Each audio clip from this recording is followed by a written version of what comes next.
Amy. Hi. Mint. How are you? How are you? Good. Amy, welcome to Ghost Frequency today.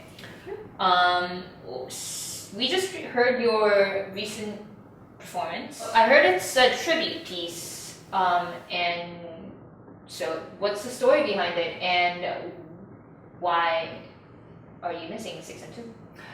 Yeah. Well, the story behind the tribute piece is that it was written for Martin Klimisch and his organization called Bludny Kamen, which is a really great contemporary arts presenter in Czech Republic. Okay. I think they're now based in Ostrava, but they were in Opava when I performed on their festivals and on their series and things like that. They have the series was taking place in a decommissioned Catholic church, really awesome, huge cathedral-like space with multiple stages and fabulous, all sort of very esoteric, electronic, avant-garde music, and daring presenter. Yeah, fabulous venue and fabulous artists always coming together. Very interesting place. And they just turned 20 and had asked artists that had performed on their festival and series to, if they felt like it, write a piece about time. About time. Yeah, it's about time. In any way that we might look at that or want to work with that sort of idea. So I wrote 9, 8, 7, 5, 4, 3, 1 for it.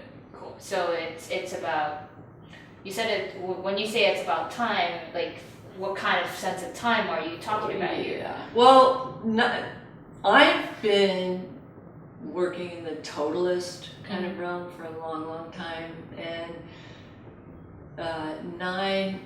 the ratio of 9 to 8 is a big one for us, as is 5 against 4, or 5 to 4, and 9 to 8 will give you a major second, and 5 to 4, the frequencies will give you a third. And it can be looked at many different ways. Right. In terms of harmonic analysis. Oh yeah, and rhythmic. And one of the main elements, I think, of totalist music is that it can be rhythmically complex, but still have this sort of common pulse. Things happen. I was just listening to a recording that the Erie Unit made of Art Jarvin's music. He was a big totalist composer, along with Michael Gordon and Reese Chatham. Right. Lots of other folks. But I was listening to Murphy Knight's. It's called Murphy Knight's A Coda to Johnny Sprays. And in that piece, he has the bass in 33/16 and then the keyboard in 32/16. Oh, wow. And it takes a while for this to come around. But it still has this common, still has this common 16-note pulse going through it. Right. So it's very complex, but it's also something you really hold on to. And so I started with 9, 8, 7, and started working with those materials. And I was thinking about going just down the line. And then it seemed the 6 was already taken care of by 9.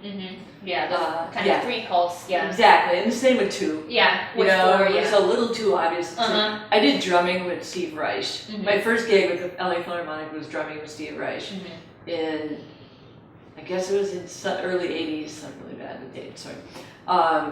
But he'd come up to us all and said, let's do the 80s version. Let's get through this material, because people have heard this enough now. They get the phasing thing, we don't have to beat them over the head, it doesn't have to be a 5-hour performance. So, same thing here, and I just felt like, we don't need it. And to actually, I did the math, and I worked out the piece. I actually laid it out. I've done about 24 hours, sorry. I've done about 12 different versions of it before I came to the final one. Right. And to actually truly perform this piece, it would take 1,075 minutes, which is about almost 18 hours. Yeah. And that could be a really nice installation piece, you know, but I didn't want that to be this piece. And rules are meant to be broken. So Right. I laid out the 9, stuck to the truth with the 8 against the 9. Right. When those two came together again, I started laying out the 7. And then I went, fuck it. Now it's an environment for improvisation. Right. You know, and that's kind of where I've been going musically, is setting myself up with environments and then giving myself room to, you know, improvise over. do what I want, Yeah. do what I feel at the moment, and kind of get a sense of, you know, who's there and what's happening, and what, you know, what's happening to me at the moment, and, you know. Does that have like a sort of a correlation to this, like a totalist approach that you are going for, or is it like a separate thing? Is it like your personal take on it? It's this is kind of my personal take. However, it's been both ways. I mean, some of the tunes that I did with Art or with Michael Gordon's music was generally, you know, was scored and played. You play, you know, beginning, middle, end, boom. Art's music, some of the pieces had improvisation in the middle. So I'm sure that kind of stuck there. But I've been improvising for the last several years, again with Rachel Rosenthal's company, when they do a instant theater that they call Tohu, and really, really, really enjoying that experience.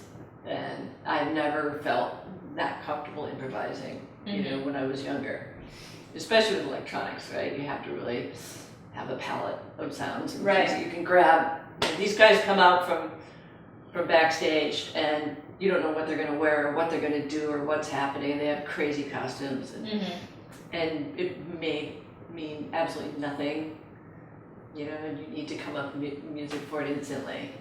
And Right. it's been really good. It's been really fun, and it's worked really well lately. So I've been really going down that rabbit hole. You know, see if I can get myself in trouble.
Robert Henke. Oh, right. Right. Yeah. So that's also another project that you were working on outside of the recent piece that we just talked about. So how did you guys get together, and how is it like to work with him, and what do you guys usually do? Well, we only did one show. Uh-huh. You know, it's kind of hard. Robert and Ulrich Krieger are my colleague at CalArts. Right. Probably you're very familiar with Ulrich. Definitely. I was touring Blue Reed before, and you know, having a great time. Amazing composer. I first met Ulrich actually when the Urinet did a piece of his. We did a recording for all German composers in Germany. We went to Berlin and recorded. He wrote a really beautiful piece for the Urinet called Before Quake. It's really gorgeous. Fortunately now he's our colleague at CalArts. And he and Robert kind of grew up together. They knew each other really well. And he's had They're Robert both from Berlin scene. CalArts, a few times. And Robert was coming, and I said, God, I'd really love to play with him. And Laura's just going, let's do something at Red Cat. You know, so we did. And I don't know what's going to happen now because, you know, he's all over the world in Berlin, and Ulrich is, you know, Ulrich and I are trying to put together a duo. I'm going to bring him with me to a gig I have in Cuba. Okay. Yeah, next year. So we're working on maybe going down to Mexico City before that, or, you know, so putting that together as a duo first, and then, you know, see what happens. But yeah, it'd be great to play with Robert again. I mean, we just came here and worked for several days, and Robert was insane. I mean, we worked more. We worked for 9 hours. You know, and then, wow. Yeah. So back to ground zero. Why drums? Like specific? Do you have specific influences? And how was it like to pick up drumsticks when you first started?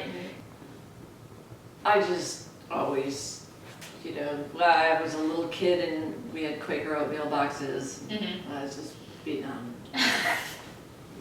For some reason, we had a musical family. My great grandfather. Was a concert violinist in New York Philharmonic, apparently. And my grandfather was a lithographer, but he played drums and pedal steel guitar. And that's very modern. Yeah, I actually had a pair of his drumsticks. They were really cool. They had soft heads on one end and sticks on the other. This little band of felt drum, really awesome. He also brewed his own beer and raised chinchillas. So, I mean, I think he was into a lot of things. But my mom was a French horn player in Madison. She used to broadcast. Actually. Cool. So, there was some music going on. But I just always wanted to be a drummer in a rock band. You know, and I had a band named Freedom. we had matching Freedom. Psychedelic, like teal psychedelic, rayon shirts, band? bell bottoms. Totally psychedelic. And then I, you know, my parents made me take proper drum lessons. And so I started playing timpani. I wanted to be a timpanist. Studied with a really great guy at the University of Wisconsin from Prague. Actually, was a timpanist. And went to this little festival in New Mexico, in Taos, that had contemporary music. And that was like, and they told me about CalArts. I'm out of here. Bye, Wisconsin. And came out to CalArts. And then totally got into the contemporary thing. So. But you are actually one of the pioneer electronic percussionists. And how did you coincide with these triggers in the beginning? And how did you make the link? I actually went to a rehearsal. We were working, the ear unit was forming right around then. Graduating from CalArts together and whatnot. And I went to a rehearsal of an opera of Morton Subotnick's that we were going to premiere called Hungers, and he brought this. And when was this? 86. 86, a lot early on, Right when the whole MIDI thing was just starting, and he brought a mallet cat, which this was a 3-octave, actually 4, you could screw an octave onto it. You could kind of expand these things. Right. Screw this stuff together. And I looked at this thing. What's that? He's like, it's your instrument. Yeah. So I'm playing it. Oh, this is amazing. It doesn't sound like a marimba.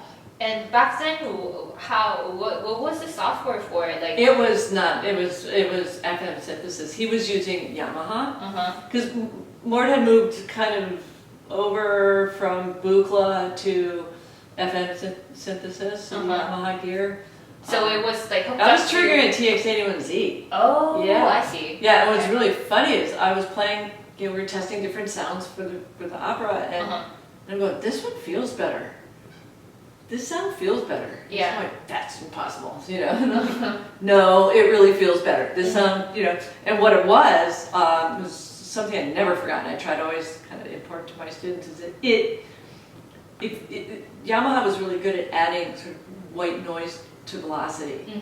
So you get that sense kind of grit. extra, you hit it harder. And it made the musician feel like they were playing a real instrument. So we just started exploring and trying to figure out what that was about, and then boom, that's it.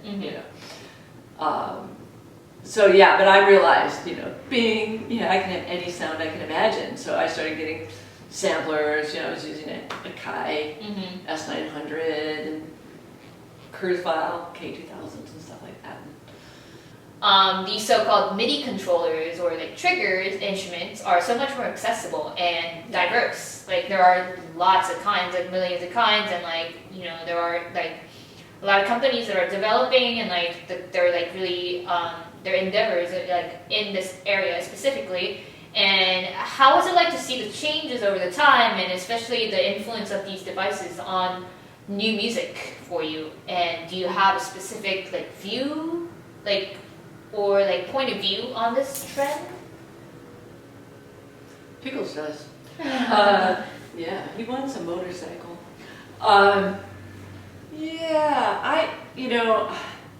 It's interesting because I was freelance till I was about 45. With the ear unit and solo and some duos I had out there and whatnot. But for the last 10 years, I'm teaching. So I have this, I feel this responsibility to learn anything that's new and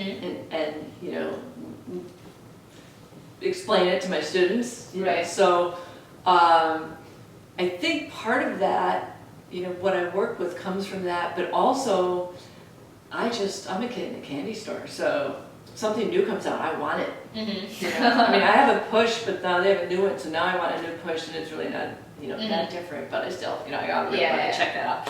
But it's interesting because no one piece of gear has everything you want. Right. So I'm constantly switching my setup, and it changes what pieces I'm performing on the tour because, I've been there. I've been at that train station in Eindhoven with, a double rifle case with my Malacat in it that's 70 pounds. My computer and a projector on my back, with audio interface at about 50 pounds, and another road case here with the drum cat in it, actually two of them just in case. and it's like the Tarkovsky staircase, there's no elevator, and I'm like, oh shit, don't let me fall. And you're hauling all this stuff, and it's like, okay, so I either travel with the Mallet Cat and a Cuneo and something like that, or now I'm working with the push and I'll use a Cuneo or a drum cat and something else, but I try to keep it smaller, and it all depends on kind of really what kind of venue I'm working in and what kind of tour I'm doing, but yeah, it's it sounds like you have a lot at your disposal. Oh, I do, and I'm fortunate. Yeah, I'm very fortunate. And it's a write-off. That's the only way most musicians survive. The toys we love are. What's your favorite out of all? Refuse to answer. Okay. And the ground said, no one's gonna give me any more equipment. No, like I said, I love the Keith McMillan stuff. Right. I love the Cat stuff just because they've been doing it since day one, and it's still happening. You know, and they're really. They never. I've been able to that Malakat that Subotnick brought me to play on was number 4. It had a serial number. Is this the 004? Oh, wow. Is this the one that you still have? No, Okay. actually I don't have that one anymore because it's the metal. Now they make them out of aluminum, so they're lighter. But you could keep sending back the same instrument, and they would just keep updating it. Oh wow. And that's dedication to their, fan base, quote unquote. Yeah, I mean, I was saying though, the Keith McMillan stuff is really reminds me of the kind of brilliance of the Cat instruments. The Cat instruments, the drum Cat, you can have 128 notes on one pad, and you can hit another pad, and it'll transpose it for you. Oh. And you put in your series of transpositions. You Right. can play chords. I can play with 4 mallets and do this totalist music I'm talking about on the drum Cat or the trap Cat, same thing, same sort of idea. And so it really opens some possibilities. Not everyone takes advantage of them, right, or even knows they're there. But the Q-Neo stuff, very programmable in that sense, and is incredibly sensitive. So you can really, really play beautifully. It as a feels really percussionist. nice too. Like that's what I always realized with Keith McMillan instruments. Like really sensitive, and like you can really dive into. You can really get in there. And the 12-step that I'm using, I don't really adhere to the 12-step program, but yeah. Cheers. Yeah, the 12-step. That piece I've been touring with, that Julius Eastman, Crazy N-Word, is an hour-long piece, and it's meant to be played by at least 4 pianists. And I do it in surround, but I couldn't do it without the 12-step pedal, because I have I have 24 different loops happening in that piece, in live, in Ableton, and I use a 12-step. No, each cell in this piece, you play one, you play another, and then you play the third. Each one has to have some part of the previous 3 musical cells. And so I had to work, it took about 2 months to work out the scheme with the 12-step and how to be 4 pianists. Looping in this sense where you get to the 4th loop, that loop has to shut off the first one. Right. And then the second one, when you start playing the second one, shuts off the third.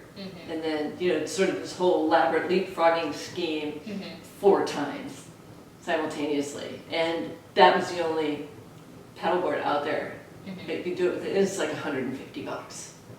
Right.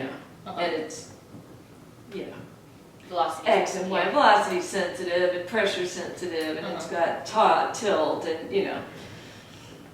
OSC probably on that one. I'm not even sure. I haven't used. It sounds like you've gone through so many instruments, like in your hand and on your fingertips, and like it's different every time. But what do you see as like the most, like, I guess, major difference between back then and now? And where do you think it's going? Well, or where do you want to take it? It's interesting how slowly it has changed. I mean, it goes, when you think about your computer changing, we've got lightning ports on the computer now, and none of us can afford a lightning audio interface. Right? And those Kurzweil instruments, we're running SCSI drives into them to load sounds, till not too long ago, right? So it evolves more slowly in a lot of ways, but I mean, it's finally, a lot of instruments are finally USB now. Right. Once again, Keith McMillan stuff. I mean, Q-Neo is wireless. If you get the adapter the for receiver, it, which is great. So I'm thinking this stuff will become more wireless. But really, it's kind of up to you and I. What we were working on the other day. turning anything into a controller and taking the responsibility of, developing the software ourselves and the capabilities. And there's just, I mean, so many students I've worked with didn't even know you could change the note numbers coming out of their pads. So you hear a lot of similar bass lines happening out of there, from just a sort of set thing that was in these instruments, trigger fingers and corks and whatnot. So it's our responsibility to kind of get people to, try and take it further. Not just software and hardware, but just musically performers and composers ourselves. Yeah. And working with dancers and working with, you're doing it. Yeah. I've been doing it for years. They give us ideas. Exactly. Other artists really give us ideas. And collaboration, I think, in general, is like really eye-opening experience for any kind of artist. I think. And it's antithetical to the whole composer paradigm. Yeah.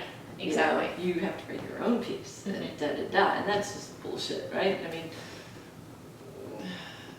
it's just stupid, and that's why I'm not playing music really written by other people anymore, except for like Julius Eastman, who's unfortunately dead. I wish he was alive. That gives just extra credential. Yeah, I want to know him now. Damn it.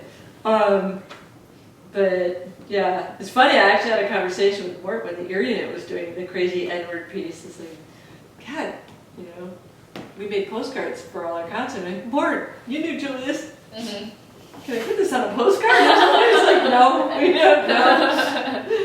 No, but yeah, it's just it's really improvising with these things and making tools for yourself that you can work with and sort of using your mind and your abilities to create scenarios that you can work within, and then throwing yourself into the fire. That's to me really a really great place to be in. That's really a point. Yeah. I'll remember that. Sink or swim.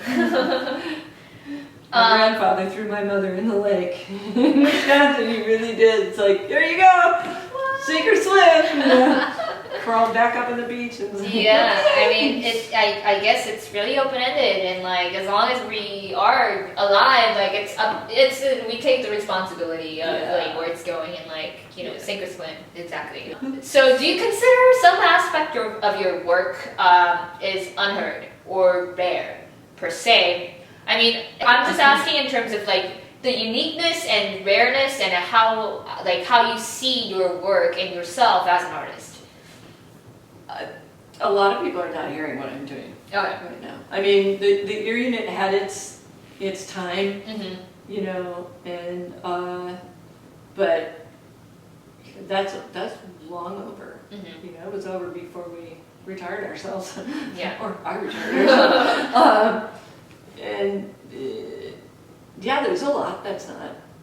And what makes it rare, and what makes it like so specific that it's like kind of hard for any like general audience to reach? Or it's like what Jim Tenney said. I make unpopular music. we make unpopular music, I guess. and it's for me. I enjoy my performance is much more when they're in a really small place. This venue I was telling you about, Sklenina.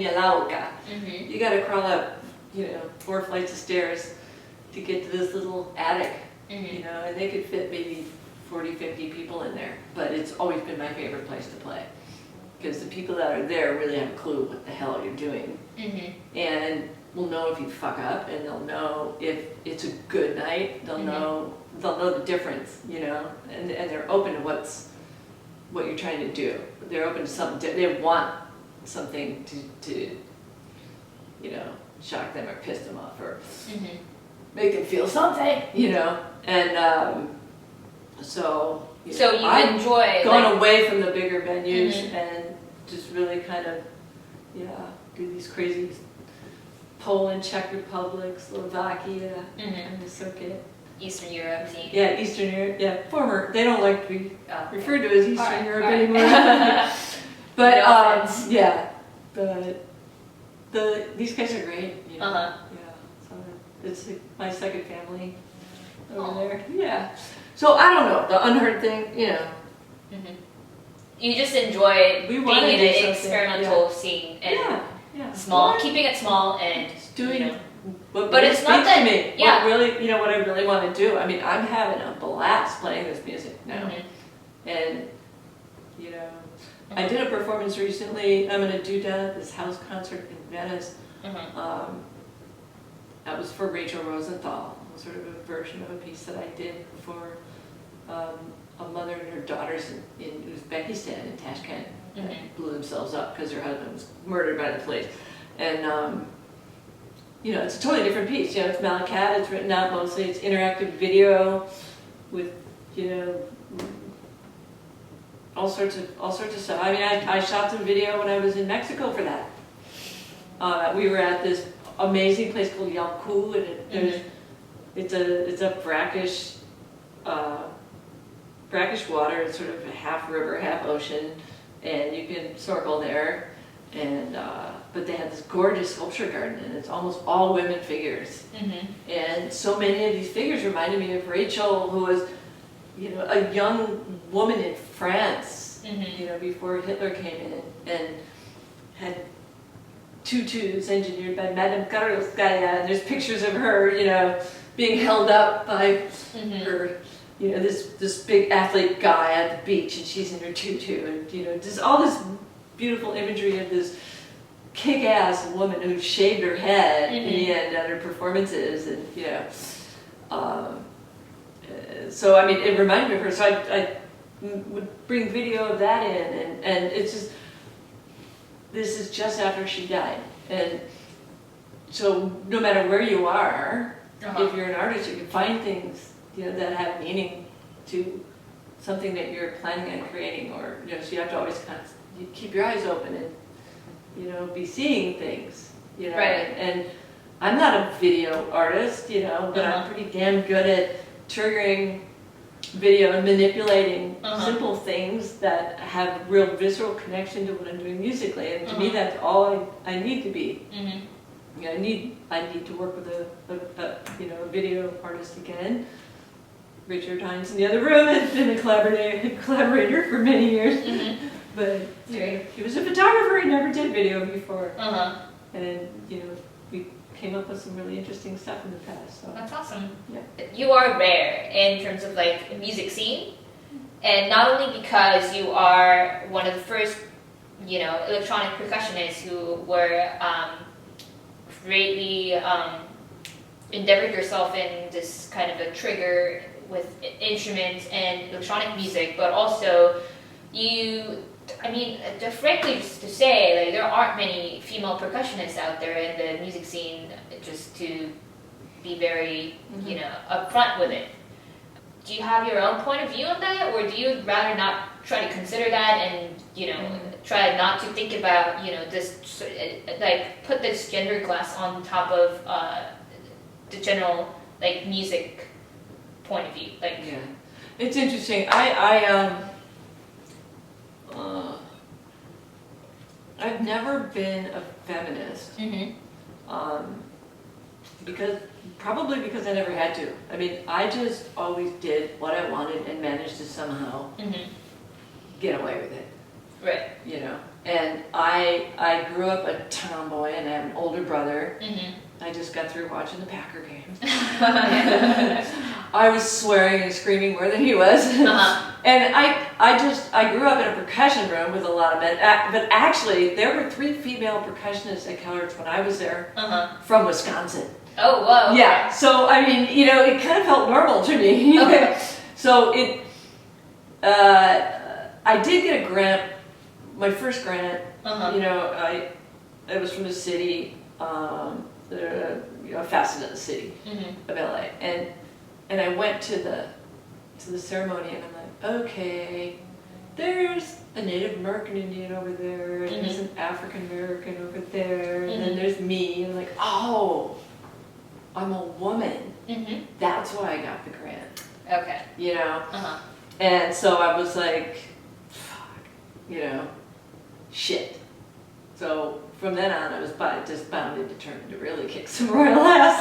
You know? So yeah, you know, there was a little bit of that, like, oh, you had to give it to me because I was a woman, didn't you? Yeah, okay, well, that thanks, political you know? debate, yeah. Yeah, thank you. But, you know, it did help me get my first computer in commission. Peter Otto showed me the first interactive piece I got to tour with, so I was like, thank you, okay, bye. But for me, I don't know, I mean, there are more and more female percussionists. I mean, as far as being in the music world, there's a lot of female percussionists. Yeah. You know, which is good, which is really good. But that's why they're doing blind auditions and everything now, too. You know, they can't discriminate that way. And, I mean, even Mario Davidovsky, who's a famous composer, right, used to tell his students that that women weren't the smartest men because their brains were smaller. It's like, are you kidding me? Yeah. That was at Harvard. Yeah. You know? I know. So, you know, there is something that needs to be said and done, and I guess I'm terrible for not having done more. Well, and also, I mean, we, you know, in the area we used to call it about poverty. You know, our mission was to make the voices of composers be heard, of contemporary composers. We didn't care if they were male or female. We felt that was enough of a minority, you know, to really go out there and play it. And like, we had a total rock and roll aesthetic. Right. You know, we just, it might not have been pretty, but it was hopefully exciting, you know. And so yeah, that was our kind of mission. Okay. Yeah. So yeah, I totally get that sense because as a musician, like we just stay true to what we do, and yeah, that's what I try to do. Yeah. Yeah, just do it. You know, the example, be an example. Just do it. You know, and I know it with guys, I do it with girls, I do it with anybody that play with me. You know? Yeah. So switch the vibe a little bit. What's next big thing for you? I don't know. Okay. Actually, I want to tour with Overs. Okay. Yeah. Improvising. I got a couple of CDs coming out with, you know, internet, long distance CDs that I did with one with John Dobie in the UK and Janek Slawicki in Poland, and then or Slavik Janicki. Sorry, I always mix his name up. Janek was someone else, but Slavik Janicki. And then one with Yulo Fujek in Nitra, his trio. That one just came out. Improvs, you know, but long distance. Yeah, Dobie's calling that the one we're doing email mix, you know, whatever. But so, cool. Improvisation, yeah. A lot of improvisation. And we'll get back to working with Tohu Bohu. Yeah. Cool. And this can be all found on your website, Amy Knoles. Hopefully. Yeah. What's the address exactly? Like amyknoles.com? Yeah, amyknoles.org. Org. No W. Okay. Well, I am looking forward to checking them out, and I look forward to hearing your show again. Yeah. Very nice. And yeah, thank you so much for joining us tonight. My pleasure. Pickles' pleasure. Hopefully we'll get to see you again. Pickles, say bye. Goodnight. Say goodnight, Pickles. Say bye. All right. Thank you, Amy. Thank you.